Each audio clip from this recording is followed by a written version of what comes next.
काल घूम रहा है या काल के निमित्त से हम घूम रहे हैं, ये बताना बहुत कठिन है। हम इसको नहीं समझते। जो जहाँ है वो वहीं रहता है, काल घूमता नहीं। नहीं महाराज, आपके सामने तो घड़ी रखी है और वो घूम रही है, तभी तो आधा घंटा हो जाता, 15 मिनट हो जाते हैं। नहीं, ये घड़ी में कांटा घूम रहा है, इसको भी मानता हूं मैं, जो पुतगल की पर्याय मानी जाते। किंतु इसके एक स्थान से दूसरे स्थान पर जाने से यह ज्ञान होता है, ये कांटा अपने आप ही क्यों नहीं घूमता। ये उसका उत्तर है। काल कभी भी घूमता नहीं। काल कोई चक्र नहीं, चाक नहीं वो घूम जाए, अथवा कुंभकार जैसे अपने चाक को घुमाता है उस प्रकार नहीं। बीच में कुछ संकेत मत दो, क्या करते हैं आप लोग? ये बेटा पहले ठीक करके आ जाया करो, हैं? बैठ जाओ। तो काल घूम नहीं रहा है। शास्त्रों में कहा गया है काल घूमता नहीं, किंतु वह घुमाता है। चाक घूमती है कुम्हार के निमित्त से। कुम्हार यदि नहीं घुमावे तो चाक कभी भी घूम नहीं सकता। चाक यदि नहीं घूमती है तो घड़ा बन नहीं सकता। कुंभकार घड़े को बनाता है, लेकिन घड़े के आकार मात्र वह अपने हाथों में देता है। तो उसके निमित्त से चाक पर घूमती हुई जो लोंदे की है स्थिति है, वह घड़े के रूप में परिवर्तित हो जाती है। आप लोग सब कुछ बहुत गहराई के साथ अध्ययन करते हैं, किंतु महत्व के जो द्रव्य तत्व हैं उनसे वंचित रह जाते हैं। इसलिए काल के बारे में न सोच करके हम उन वस्तुओं के बारे में सोचने लग जाते हैं। यदि घड़ी में चाबी नहीं भरती और चाबी पूरी हो जाती तो घड़े में कांटा घूमेगा? एक कांटा न घूमे और 200 है वो तो घूमेंगे नहीं। सभी कांटे चाहे घंटे की हो, चाहे मिनट की हो या सेकंड के हो, ये सब घूमते हैं निश्चित, लेकिन किसके द्वारा? जब तक चाबी भरी हुई रहती है। यदि नहीं भरी तो नहीं घूमेगी। इसलिए इसमें आप लोग क्या बोलते हैं उसको? सेल। दक्षिण में इसको मसाला बोलते हैं। मसाला मानते ना? बैटरी तो मसाला तो नहीं यार। बैटरी में मैंने टॉर्च में यदि मसाला नहीं है, यानी सेल्स नहीं है, तो वह प्रकाश नहीं देगा।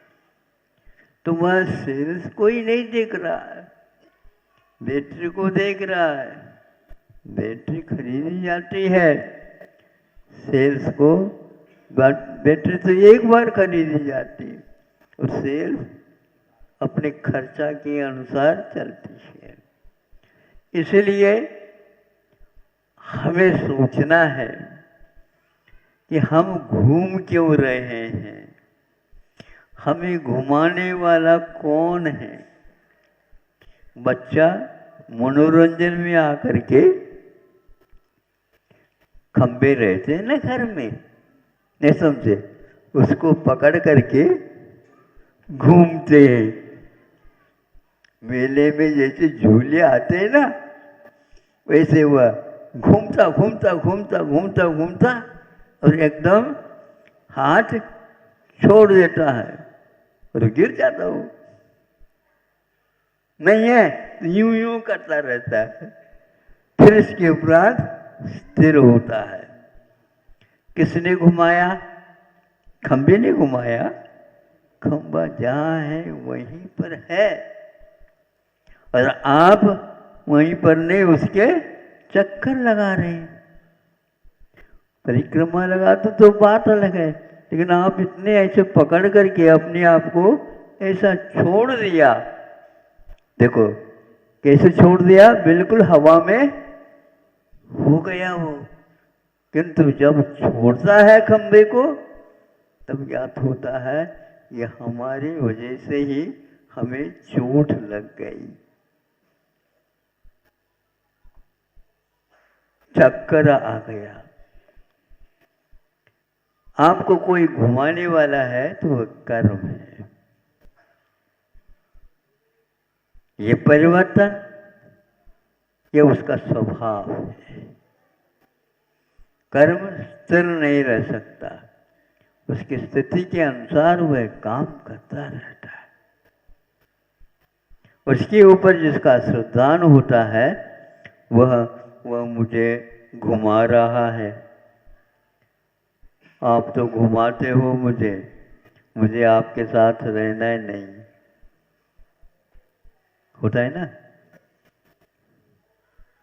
वकील लोग केस को और घुमा देते। वकील लोग केस को और घुमा, उनके हाथ में है वो।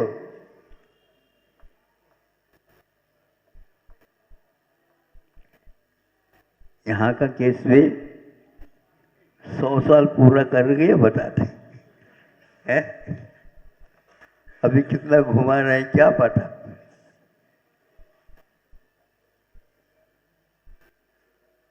तो वो घुमाने वाला कर्म होता है, उस कर्म के अनुसार ही आपको आना जाना बैठना उठना आदि सब कुछ करना है। कब तक करोगे? जब तक कर्म है। कर्म कब से आ रहा है ये आपको ध्यान में रखना चाहिए।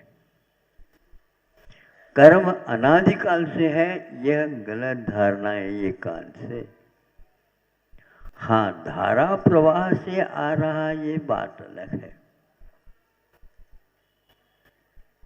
एक फिल्म आप यदि देखते हैं 3 घंटे लगते हैं, लेकिन वह 3 घंटे में एक ही फिल्म नहीं रहता, वो जोड़े हुए रहते हैं रील में, इसलिए वह अखंड देखने में आ जाता है। अब जब कभी भी मान लो जहाँ जोड़े हैं वहाँ पर कमजोर जोड़ थी, तो टूटती है तो एकदम समाप्त, तो वह लाइट लगा देता है, शांत रहा शांत रहा शांत रहा, हल्ला नहीं करो, थोड़ा सा टूट गया है, आलस हो गई, और इसलिए बिना जोड़ देता है तो अखंड वह 3 घंटे तक चलता है। इसलिए कर्म भी आपके रील के रूप में चलते रहते हैं। यदि कर्म को आप करना बंद कर दोगे, क्या होता है? पैसा समाप्त और मेला समाप्त, खेल खत्म, पैसा हजम। अरे पैसा, कोई पैसा खाएगा तो हजम होगा, कहा जाता है। तो ऐसी स्थिति में आपको अब अध्ययन करना ही होगा। यह हमने खंबे के सहारा लेकर के घूमना, अपने आप को घुमाना चालू किया, इसको बंद कर दिया जा सकता है। इसको पुराण ग्रंथों में ये कहा गया है, बीज वृक्ष परंपरा। आप बताओ, बीज पहले है क्या फल पहले? जल्दी बोलो। बीज सही है।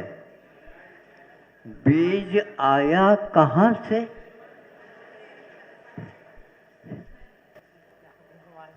हाँ? नहीं, घुमा का दिया। सही प्रश्न है। बीज आया कहाँ से? फल में। फल आया कहाँ से? वृक्ष में बीज से। इसमें फल भी अनादि से है तो बीज भी अनादि से है। कर्म भी अनादि से है तो जीवात्मा भी अनादि से है। कर्म के उदय में आत्मा को पुनः कर्म करना होता है तो पुनः बंद हो जाता है। यह आ रहा है। अरहट की घड़ी।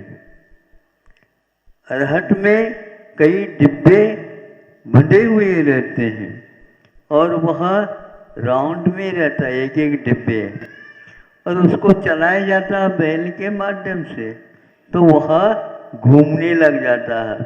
जो भरे हुए हैं डिब्बे वो ऊपर की ओर आ जाते हैं और नीचे जाते हैं तो पुनः वो खाली हो जाते हैं। पुनः वह चाक चलते रहती है, डिब्बे खाली होते हैं और भरते चले जाते हैं।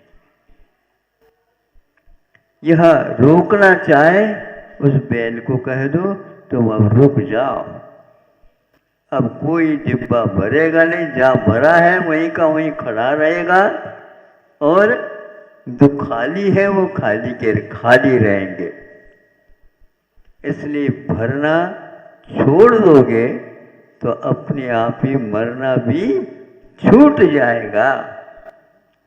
पेट्रोल यदि गाड़ी में डाला जाता है तो गाड़ी चलती है। चालक चलाए देखेंगे बिना पेट्रोल के, नहीं धक्का मार दो तो चल जाएगा, धक्का मारने से भी नहीं चलेगा। उसमें तेल तो डालना ही होगा। तेल डालने के उपरांत भी यदि तेल ठंडा हो गया है बहुत, मशीन ठंडी हो गई है बहुत, तो उसको गर्म करना आवश्यक होता है। इस सिद्धांत को जब तक बीज फल परंपरा को हम समझने का प्रयास करें तो कर्म फल, कर्म पहले है क्या कर्म फल पहले है? तो राग द्वेष पहले है या कर्म पहले? कर्म का उदय होता है, राग द्वेष होते हैं, राग द्वेष होते हैं तो पुनः कर्म वर्गनाय कर्म के रूप में परिणत हो जाते हैं। ये चक्र है और यह चक्र व्यूह है। अभिमन्यु के लिए भी घातक हुआ है। अभिमन्यु कभी भी इसमें फंसता नहीं, लेकिन वह प्रवेश करना तो जानता है किंतु बाहर आना निकलना उसके लिए संस्कार नहीं दिए गए थे। कहाँ से कहाँ चले गए आप लोग बताओ। इसीलिए सिद्धांत को, वस्तु के परिणाम स्वरूप को हम समझे। घबराने की बात नहीं कि संसार का चक्र रुक नहीं सकता। जो अनादिकाल से आ रहा है वह अनंत काल तक रहेगा। ये यदि आप धारणा बनाओगे, ये धारणा आपने क्यों बनाए बताओ? अपने आप बनाए बताए नहीं, हम गुरुओं के मुख से चीज कोई सुनी नहीं, सुनने के उपरांत भी उसके ऊपर विश्वास नहीं करने से ये फल मिलता है। समझ में तो आता नहीं और मानो मानो मानो ऐसा आप कह रहे हैं। अब हमें बता दो, आपके घर में दादाजी थे? हैं? दादाजी थे? अच्छा, किसने कहा ये दादाजी थे? पिताजी ने कहा। पिताजी को किसने कहा दादाजी थे? ये दादाजी की संख्या कितनी है क्या पता?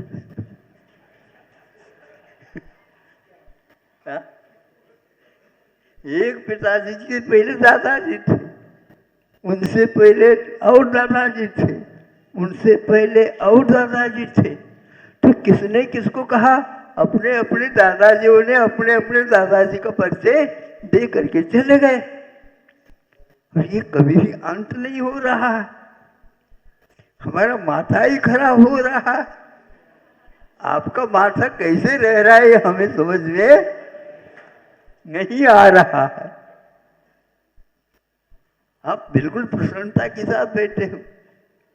ये महान चक्र है, मानना ही पड़ता है। दादाजी थे। तुम्हारा नाम क्या है? हे सुनो, चुप बैठो। दूसरे को मना करते हो आप? आपको कौन मना करने वाला? बोलो, आपका नाम ये है। ये किसने कहा? सभी लोग कहते हैं तो सभी के हो जाते हो आप। उन्होंने कहना प्रारंभ कर दिया इसलिए अपने आप को फलांचन। ये मानना एक प्रकार से आवश्यक है लोक व्यवहार को चलाने के लिए। ऐसे में इसी प्रकार हमारे पहले कौन थे इसको तो मानना ही पड़ता है और यथार्थ मान लेना चाहिए। गुरुओं ने आत्म तत्व के बारे में अध्ययन किया, उन्होंने कहा उसको हम आप जो कह रहे हैं वो यथार्थ है, ये स्वीकार कर दो। अपना दिमाग लगाओगे कभी भी आप उसमें सफल नहीं हो सकोगे। हाँ, मानना ही पड़ता है। इसका नाम सिद्धांत है। कर्म के द्वारा ही यह फल मिल रहा है, यह अपने को मानना है। और ये कर्म क्यों फलता है? तो राग द्वेष करने से फलता है। आप यदि कर्मों से मुक्त होना चाहते हो, शरीर से मुक्त होना चाहते हो, तो विश्वास रखो मूल कारण क्या है। इन दोनों को मानेंगे तो आपका बहुत जल्दी सवाल, जिसको बोलते हैं शंका, समाधान हो जाता है। नहीं तो आपको समाधान देने वाला संसार में कोई भी नहीं है। गुरु लोग भी ज़्यादा आपको बाध्य नहीं कर सकते हैं। बच्चा जब आपके अनुसार 7-8 साल का हो जाता है तो उसको आप कह देते हैं बेटा विद्यालय जा। हम नहीं जाएंगे, जबरदस्ती जा। एक दिन करोगे जबरदस्ती, 2 दिन करेंगे जबरदस्ती, तीसरे दिन वह 4-5 घंटे विलंब करके आता। तब तक आपको मालूम पड़ जाता बेटा ही नहीं आया आज। तो विद्यालय जाओ ऐसा कहा तो वह उठ गया, विद्यालय में बैठ जाएगा, आएगा ही नहीं वो वापस। आपको जाना पड़ेगा विद्यालय। अब जबरदस्ती आप किसी को नहीं कर सकते, बाध्य करके यह मान्यता आप उसको दे नहीं सकते। यह उसी के ऊपर आधारित है इसलिए ऐसे संस्कार डाल दो जिसके द्वारा आपको, आप जो बताते हैं उसको वह स्वीकार कर ले। नहीं है तो भगवान के द्वारा भी किसी को सम्यक दृष्टि नहीं बनाया जा सकता। हमारे भगवान है, हमने खरीदा है, और अब भगवान खरीदने भी आते हैं क्या? बिकते हैं भगवान। आज लगभग यही हो रहा, ये हमारे भगवान है, ये तुम्हारे भगवान, किसी के नहीं है भगवान, भगवान के हैं। नहीं हंसो नहीं, ये बिल्कुल फैक्ट है। आपने यदि खरीदा तो किसके लिए खरीदा? श्रद्धान को मजबूत बनाने के लिए। अभी भी वही रट रहे हो आप, हमने खरीदी, हमने खरीदी, ये हमारी है, ये हमारी, ये हमारी। कोई किसी का नहीं होता। बाद में पश्चाताप करने की अपेक्षा से पहले से सुधारो।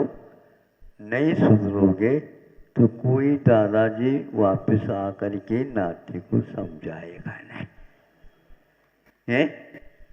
आप उसकी प्रतीक्षा में हो क्या?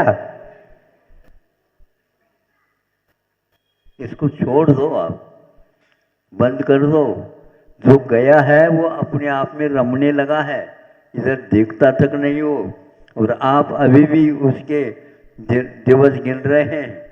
ये आज कल मुकुट सप्तमी के दिन भगवान मुक्त हो गए, ये नहीं जानेंगे हमारे दादा मुक्त हो गए।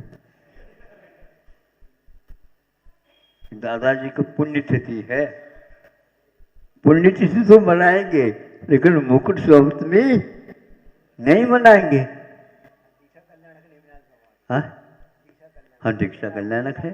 हाँ, लेकिन भगवान के बारे में नहीं सोचेंगे, नहीं समझे? हाँ, जन्म कल्याण सब सब आएंगे।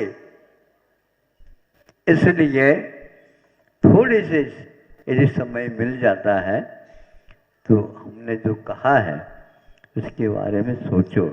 महाराज दिमाग में कुछ नहीं रहा, बीज और वृक्ष इनकी परंपरा को याद करो। अपने आप ही माथा ठीक हो जाएगा बिना अमृतांजन लगाए। अमृतांजन जानना समझते हो? झंडू बाम अपने आप शांत हो जाता है। इसको पढ़ते ही, सुनते ही और समझते ही दिमाग अपने आप ठिकाने में आ जाता है। भगवान से प्रार्थना करता हूँ, भगवान सब लोगों के दिमाग ठीक हो जाए। ठीक होना नहीं होना भगवान के हाथ में नहीं है, फिर भी भगवान के नाम लेने से कुछ दिमाग ठीक हो जाता है। अपने को करना है, अपने आप के दिमाग को ठीक करना है। दूसरे के दिमाग को ठीक करने का हम कभी भी बोझ नहीं उठा सकते। अहिंसा परमो धर्म की बात जाइएगा तो बहुत अच्छा लगेगा, और इस प्रकार ज़्यादा करेंगे तो आप ही बोलो, हम सुन लेते। सुनो, आपके भीतरी उछाल बाहर आ रहे हैं, उसको संयत बनाओ और सुनो। आपने देखा होगा घर में या और अन्यत्र घी रखा था भुगोनी में, उसके ऊपर से दूध डाला 2-3 किलो,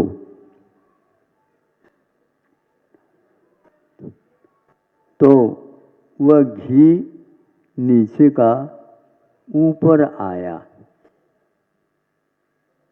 उस पर दूध ने हंगामा किया, नहीं समझे? उसमें कहा कि हमारे भीतर से आकर के अब हमारे ऊपर ही आप अपना शासन चलाते हो, हम इसको नहीं होने देंगे। और इस प्रकार बोल करके वो पूछना चाहता है, इसका उत्तर दो जल्दी जल्दी। आप हमें दबाना चाहते हो? बात तो बिल्कुल ठीक है, क्योंकि उसको तो उसके ऊपर उन्होंने दूध डाला तो दूध को ही ऊपर रहना चाहिए था, और ये डाला ही नहीं और ऊपर आ गए वो और बैठ गया। हमें दबाना चाहते हो? तो घी ने धीरे से उत्तर दिया, भैया हम आपको क्यों दबाएं? हम आपको क्यों दबाएं? आप हमें दबाना चाहो तो दबाओ। आप सुन रहे हैं? हाँ? आप हमें दबाना चाहो दबाओ, अपना आसन बना लो और उसके ऊपर बैठ जाओ आप। दूसरी बात यह है, मैं ऊपर तो आकर के बैठ गया हूं, लेकिन मेरे पास भार है क्या नहीं, ये तक आप नहीं देख पा रहे होंगे। मैं आपको दबाना तो दूर, किंतु मेरा वजन क्या है यह आपको अभी मालूम नहीं। मैं भारी तो हूं, क्योंकि लोग मुझे सेवन करते हैं तो पुष्ट हो जाते हैं, भारी भरकम बन जाते, नहीं बनते? सही बताओ ना, बते ना? तो अब ये बताओ, जो भार रहित हो करके भी दूसरे को भारी बना देता है, शक्ति प्रदान करता है उनको, और आप ये 2-3 किलो हो करके भी कहाँ शक्ति पैदा कर रहे हैं। इसीलिए दूध से भी घी जो है भारी नहीं हो करके भी वह गौरव प्राप्त करा देता है। इस रहस्य को आप समझो। किसी को हम दबा नहीं रहे हैं, किंतु हमारी प्रकृति, हमारे स्वभाव को आपको देखना है। हम सबकी नासिकाओं को भी क्या कर रहे हैं बताओ? तृप्त करा रहे हैं अपनी सुगंधी से। हाँ, कहीं भी वह रखो, उस घी को बंद करके भी रखो तो भी बाहर उसकी गंध आ ही जाती है। और आप लोग इतने 3-3 किलो के हो करके भी नहीं समझे, फिर क्या हो रहा? न गंध है, न और कोई विशेषता है। बात तो ठीक है, लेकिन हमें तो आपने मिटा दिया, क्योंकि दूध रहेगा तो घी नहीं रहेगा, और घी रहेगा तो दूध नहीं रहेगा। लेकिन फिर भी दूध में भी घी रहता है, और बाद में वह ऊपर भी घी रहता है, और उसको नीचे रहना पड़ता है। ये साधना का एक फल है। जब दूध तपा दिया जाता है तब घी निकलता है, नहीं तो उसी दूध में तृप्ति का अनुभव कर लो। हाँ, ये बात अलग है, दूध कुशलता पूर्वक लोकप्रियता हासिल की है, सब लोग उसको चाहते हैं। छोटा बच्चा भी दूध चाहिए, जवान भी दूध चाहिए, पहलवान भी कहता दूध चाहिए, नहीं समझे, और वृद्ध भी कहता भले पानी मिला दो दूध चाहिए, नहीं। हाँ, किंतु जो गुण घृत में है वह और किसी में नहीं, क्योंकि घृत घी कहता है मैं सबको प्रकाश देता हूँ। देखो यहाँ पर भगवान की पूजा होती है तो दीपक दूध का नहीं, काय के जला रहे बताओ, घी का। इसलिए पूज्य की पूजा दूध की अपेक्षा घी से हुआ करती है, जिससे वह प्रकाश प्रदान कर देता है। और आप उसको जाकर के देखो, उस लोटे में या भगोने में घी रखा है, घी भरा है, तरल हो, उसमें यूं झुक करके देखोगे तो आपका दर्शन स्वयं का भी वह आपको करा देगा कि नहीं? कभी देखा है कि नहीं आप लोगों ने? हैं? हाँ, यदि वह घी जम गया तो उससे वह नहीं दिखेगा। इसलिए ध्यान रखो, अपने यहाँ भी ऐसा ही है। समो शरण में बैठे हैं, लाखों में करोड़ों में है मान लो महाराज, किंतु पूर्व कोटि आयु वाले दादाजी उन्हीं के, वो भी बैठे हैं और नाती भी आकर के वहीं पर बैठा, और लोग पूछते हैं अरे ये तो दादाजी तो ठीक था, लेकिन नाते तो ये 7-8 साल का है, ये क्यों बैठा? सुनो, इसलिए बैठा मुनियों की सभा में, उसको भी रिद्धि प्राप्त है, समझे? समोशरण में ये विशेषता है, पूर्व कोटि वाला पीछे रह गया। उनके जो पिताजी थे वो भी पूर्व कोटि आयु वाले थे, लेकिन अभी वह श्रावक बन करके ही बैठे हैं। दादाजी बेटे तो हैं लेकिन उनके पास रिद्धि नहीं है, और नाती क्या कहता है? पोता, वो कहता है कि रिद्धि है, और उठ करके वह अपने आप ही आकाश मार्ग से चला जाता है, समोशरण की वंदना करके। सारे के सारे लोग देखते रह गए। ये किसका फल है बताओ? ये उम्र का फल नहीं है, किंतु यह एक प्रकार से उसकी आंतरिक साधना का फल है।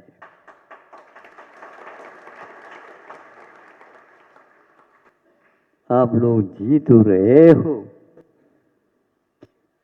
जीवन जी तो रहे हैं, किंतु उस जीवन में कुछ ऐसी साधना भी करो जिसके द्वारा दोबारा जीवन धारण करना न पड़े। वह क्या जीवन है जिसके पीछे मृत्यु जुड़ी हुई है। मृत्यु के सामने सब लोग कपने लग जाते हैं, उसकी आकांक्षा कोई नहीं करता, लेकिन कुछ ऐसे इस रहस्य को समझते हैं, वे अपने जीवन को जीते हुए ऐसी साधना में उतारते हैं जिसके द्वारा दोबारा जन्म लेना समाप्त हो जाता है। अपने यहाँ दो प्रकार की मुक्ति मोक्ष कहा है, एक जीवन मुक्ति और एक कर्म मुक्ति। कर्मों की मुक्ति बाद में होती है और जन्म से मुक्ति पहले होती है। अब जन्म धारण नहीं करना है, किंतु केवल ज्ञान होने के उपरांत भी साधना और शेष रहती है। उस साधना में भी उनको सफल होना है और वह चार आघातिया कर्मों का नाश करके मुक्त हो जाते हैं। उसको वास्तविक मुक्ति बोलते हैं।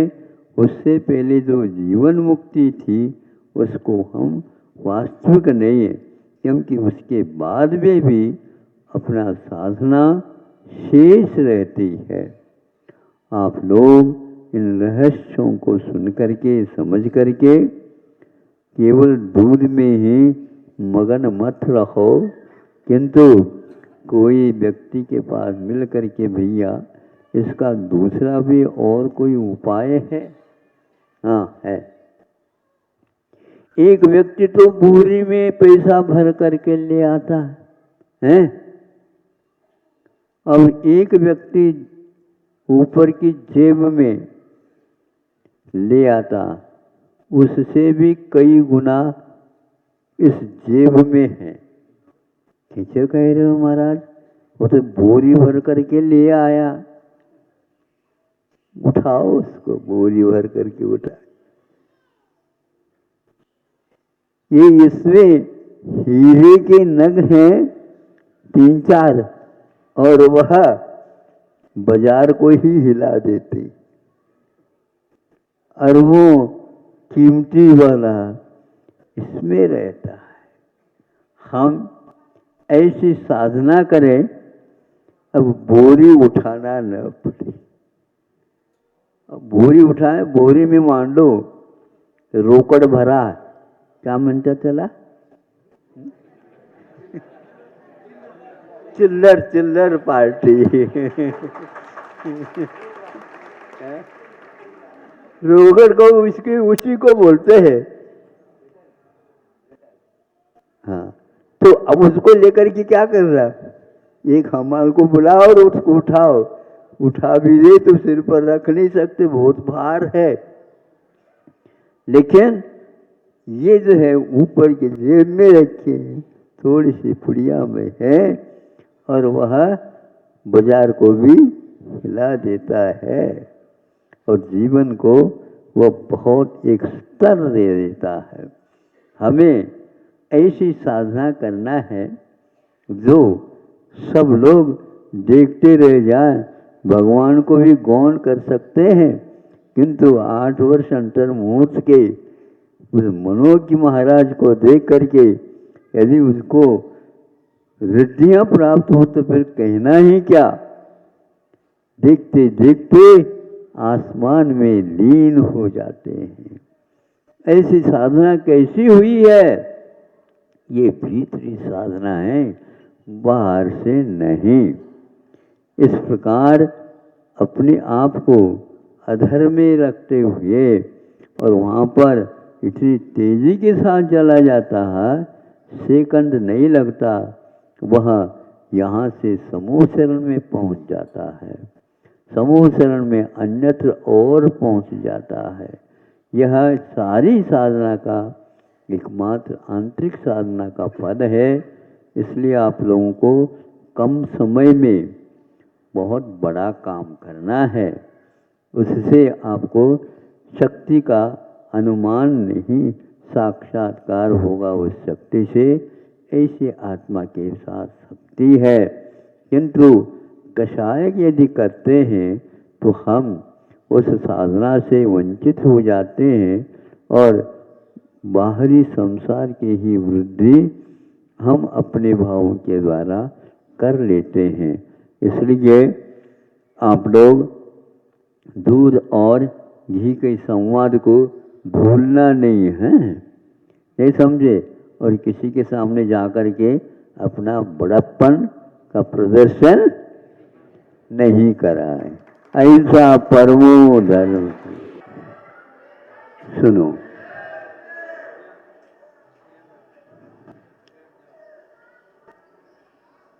सूर्य के प्रखर किरणों से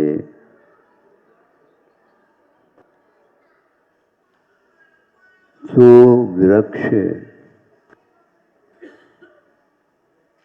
मुरझाने की ओर हो जाते हैं, म्लान हो जाते हैं, सूखने को हो जाते हैं, और उनको क्या आवश्यक है उसकी अभिव्यक्ति भी वो नहीं कर पाते हैं।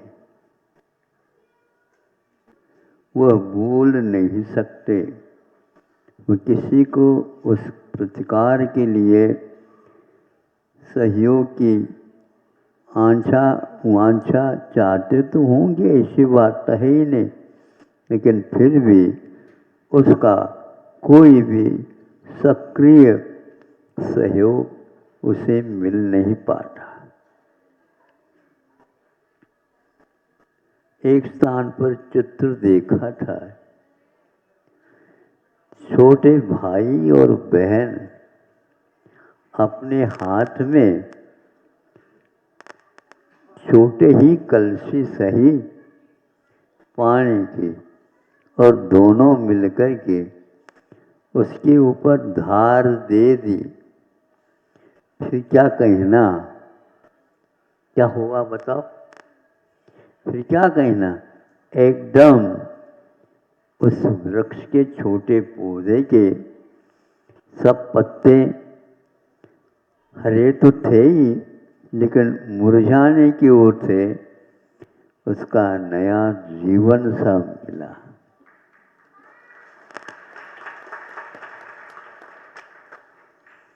बच्चों के मन में उल्लास तो था ही, माता पिताओं का, अड़ोस पड़ोस का सहयोग भी रहा, प्रोत्साहन भी रहा, बच्चों को भी वह अच्छा लगा। ये अब रोएंगे नहीं, ये अब रोएंगे नहीं, किंतु मुस्कान लेते रहेंगे। लू भी चली तो वह अब वृक्ष के पास आकर के वह लू भी ठंडक का अनुभव करती है। यह निश्चित है, हवा में भी एक प्रकार से तड़पन होती होगी। वृक्षों के पास आने के उपरांत उन्हें शीतलता मिल जाती है। बड़ा पौधा हो जाएगा, वृक्ष हो जाएगा, तो वृक्ष स्वयं बुलाने लग जाएगा। किनको? राहगीर को, अरे भैया धूप बहुत है, लू चल रही है, थोड़े से बैठ जाओ। कहाँ पर बैठ जाओ? लू में। हाँ, तो वृक्ष भी बुलाता है, आप इसको समझे या न समझे, क्योंकि उसकी छाया में आप बैठ जाते हैं। उसमें कितने जीव होंगे पता नहीं, किंतु वो बड़े होने के कारण उस वृक्ष के द्वारा दूर दूर तक वह छाया पहुंचती है। लू भी आकर के वहाँ पर अपने आप ही शीतलता में डूब जाती है, उसका भी अभिषेक हो जाता है। ये सब कुछ उसके लिए सहयोग देने का फल है। आप लोग भी यदि आपस में इस प्रकार कार्य करेंगे, निश्चित रूप से जड़ों में भी एक प्रकार से स्फूर्ति आ जाएगी। अब जड़ सूख नहीं पाएंगे, किंतु वह भी उस वृक्ष के रक्षा के लिए खोज में निकलेंगे, राशन पानी आदि पाएंगे, इस प्रकार जीवन यापन करते समय कष्ट के बदले में प्रसन्नता का, एक संवेदना का अनुभव हो जाता है। इसलिए बच्चों को पाठ दिया जाता है कि पाठ्यक्रमों में, पुस्तकों में, कि वृक्षारोपण अपने जीवन में जितना करोगे उतने ही आप लोगों के जीवन में शांति मिलेगी। ये पालन शब्द, ये पोषण शब्द अपने आप में जीवन की रक्षा के प्रतीक बन जाते हैं। इसलिए आप लोगों को ऐसे पाठ देना चाहिए बच्चों के लिए, जिसके द्वारा केवल अपने ही घर का नहीं किंतु औरों के घर के बारे में भी वो सोचने लग जाए, उनके लिए भी कुछ ऐसी छाया बनाने की आप लोगों के मन में भावना उत्पन्न होना चाहिए।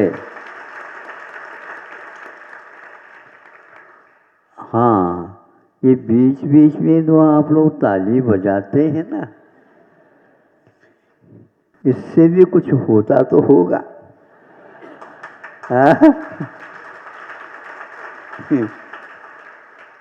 लेकिन ज़्यादा नहीं बजाना चाहिए। तो उससे जिस समय ताली बजाते हैं उस समय स्वयं के भावों में भी ज्वार भाटा जैसे समुद्र में उठते हैं, वह अवश्य उठते हैं और कानों में जाकर के वह दूसरे के लिए भी प्रेरणा देते हैं। सुख के घड़ियों में आप भी शामिल हो जाओ। बिल्कुल, आचार्यों ने इसके लिए इसलिए कहा घंटा ध्वजादि परिवार विभूषितेभ्यो, कि मंदिर वगैरह में घंटा लगाए जाते हैं, अनेक प्रकार के वहाँ पर ध्वजा आदि फहराए जाते हैं, झालर बजते रहते हैं, नूह पर गूंजते रहते हैं और वहाँ पर पूजन होती रहती है। जो करने वाले हैं तो उनको उतना आनंद मिल रहा हो या नहीं मिल रहा हो, किंतु देखने वालों को बहुत ही आनंद आता है। हमें भी उत्साह होता है जब श्रोतागण समझदारी के साथ सब सुनते रहते हैं और वो संस्कार लेकर के जाएंगे। इस प्रकार के उच्च कार्य, पावन कार्य, जो कि अपने लिए भी बहुत ही उसमें हिस्सा मिलने वाला है। आप जो कोई भी काम कर रहे हैं उसमें दूसरों को भी हिस्सा पहुंच जाता है, मिलता है।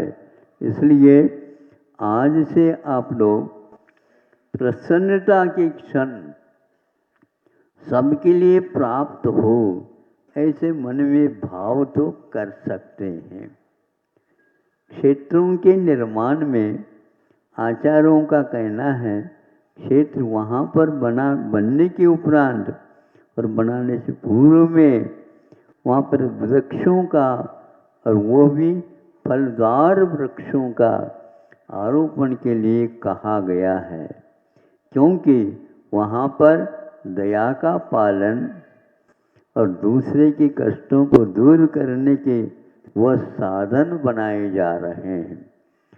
जो एक प्रकार से पूजन जो करता है उसके लिए अभी यह आवश्यक है, घंटा बजती रहे, झालर बजते रहें और घंटियाँ छोटी छोटी वह भी अपना निनाद सुनाते रहें।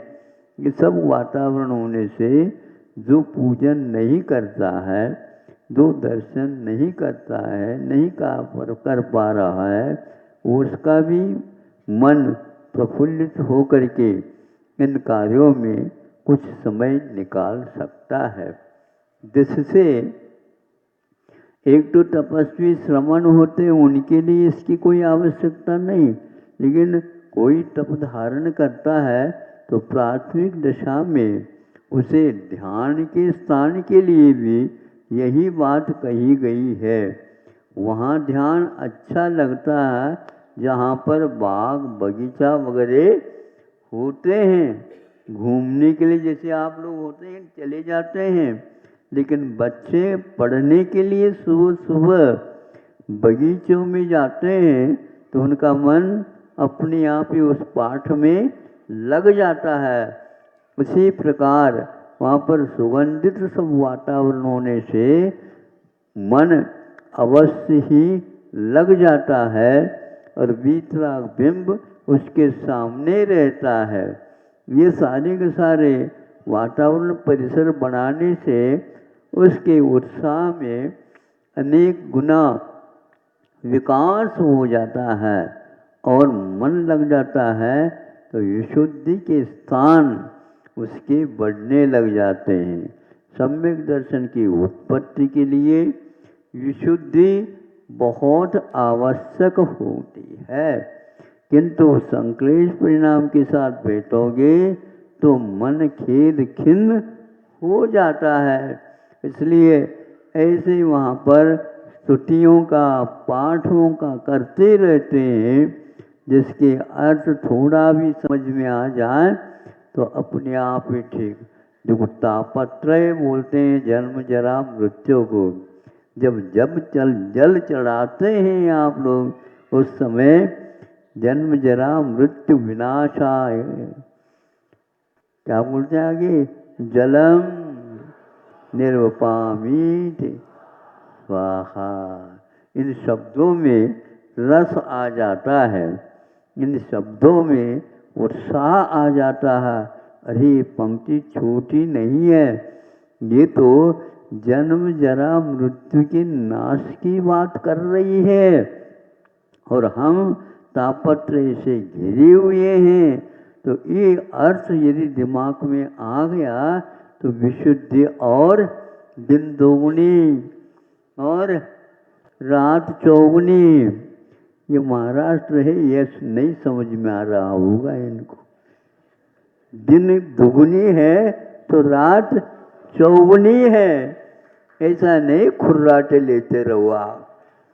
रात में भी दिन की अपेक्षा से सब शांत होने के कारण आचार्यों ने कहा दिन में ध्यान कम होता है और रात तो अपनी ही रहती है।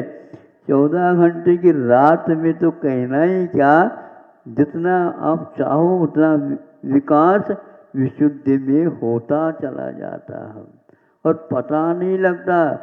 दिन की 1 घंटा भी रात के 4 घंटे निकलने में सुविधाजनक हो जाता, पता ही नहीं, क्योंकि कोई प्रकाश तक नहीं रहता। जिस समय हम एकाग्र और विशुद्ध स्थानों को पूर्ण चढ़ते हुए चले जाते हैं, इसलिए सम्यक दर्शन के लिए, चारित्र के विकास के लिए आचार्यों ने विशुद्ध स्थान को बहुत ही बड़ा स्थान दिया है, जिसके माध्यम से वह मिथ्यात्वादी सब कर्मों को नष्ट करके ऊपर चढ़ जाता है। विकास के सोपान जब चढ़ने लग जाते हैं तो उत्साह और बढ़ जाता है और उस समय नीचे न देख करके ऊपर ही देखता चला जाता है। उससे उसको लगता है कि अब हम स्थान तक पहुंच रहे हैं। कौन से स्थान? उच्च स्थान जिसको बोलते हैं। फिर इसके उपरांत न नीचे आना होता है और न ही और आगे बढ़ना होता है, शांति के साथ रहना होता है। इसलिए हमें इन विशुद्धियों को बढ़ाने के लिए स्थानों का भी निरीक्षण करना आवश्यक होता है। यहाँ पर बैठे हैं आप लोग, सुन रहे हैं तो सब कुछ भूलने में आ जाता। यदि बिठा दिया जाए धूप में, आप तो सुन लो, हम छाया की बात कर रहे हैं तो आपको सुनने में सुविधा नहीं होगी। यहाँ पर कोई व्यवस्था ही नहीं है। आप साथ थोड़ी सी व्यवस्था ले आते तो बहुत अच्छा है, क्योंकि आज तो फोल्डिंग व्यवस्था होती है ना। साथ ले आओ करो। नहीं, आपको ये चाहिए, यहाँ पर व्यवस्था दोगे तो अवश्य ही हम आ सकते हैं। और यहाँ पर आने के उपरांत यदि मन लग गया तो आप बिना मांगे भी हम दे देंगे। इस प्रकार यह देने की बात भी, जो गांठ लगाने की बात थी, वो गांठ खोल करके वो देना भी पसंद करेंगे क्या? नहीं करेंगे। नहीं भी हो तो हम कोशिश करेंगे और उसको जुटाएंगे। ऐसे भाव अपने आप होने लग जाते हैं। किसी किसी को खाने में आनंद आता है तो किसी किसी को खिलाने में आनंद आता है। हमारे लिए तो हमेशा हमेशा शिकायत मिलती है और हम भी उस शिकायत को बहुत ही आनंद के साथ स्वीकार कर लेते हैं। उस स्वीकारता से अपने आप ही स्व और पर का उत्साह बढ़ जाता है। इतना ही पर्याप्त है। अहिंसा परमो धर्म की।